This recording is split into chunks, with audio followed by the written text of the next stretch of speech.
If you want to check me out, I'm on myspace.com/callmeartmason, ARTMASON. And this last piece I wrote for Haiti, for all the victims. And it's called Mourning.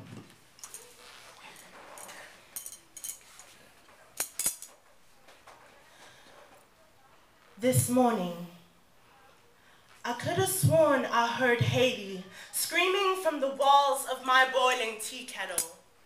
And for a second, I thought I saw dead souls dancing in the steam that lingered above my teacup this morning.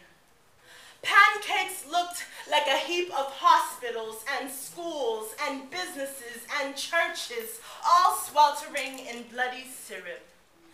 This morning, 3 sausages began walking their way off of my plate. They looked back at me and asked if I'd help them find the hands that they were cut off of.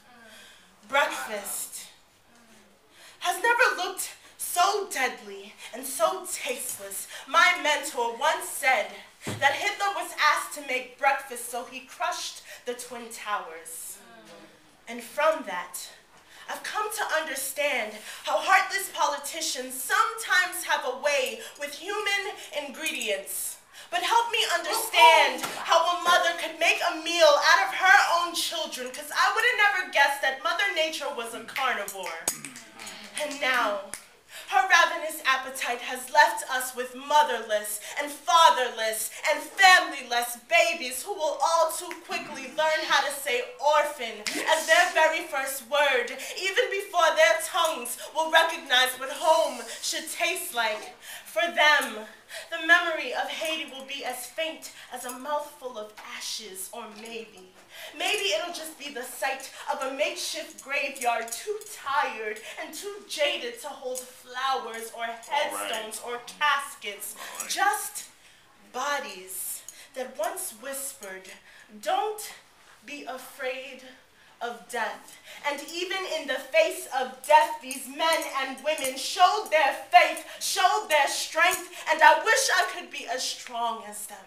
I wish I could write a poem to rebuild everything that they lost. And if I could make things better with my body alone, I would shave my bones down to stardust, sprinkle it inside of every open womb, and pray that my broken skeleton would become the structure of their new wings. I would give them a metallic halo implanted with a GPS system to help them find their way through the mass destruction, through the slabs of concrete that used to stand tall like buildings, like people, like tall protective soldiers. If I could write a poem, it would be as strong as the arms that carried bodies, some lifeless and some fighting to hang on. A poem delicate enough to cradle the toothless hearts that have forgotten how to smile.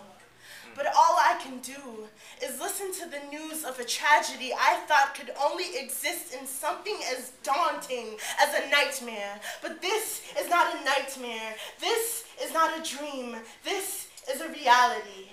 And the reality is, we might all run out of donations for charities, but we should never ever choose to run out of words for a prayer. So here is my short prayer. Dearest Divinity, bless the souls that have been bound behind burnt-out senses. Teach them to remember that there is no such thing as being alone. Teach us to remember that there is no such thing as being alone. Amen. Amen.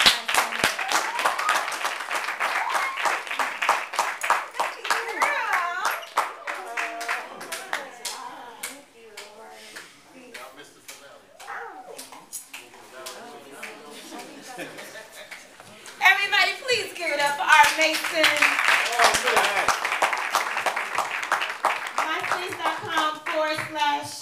Call me ARTMASON. Call me ARTMASON. Y'all can go check her out.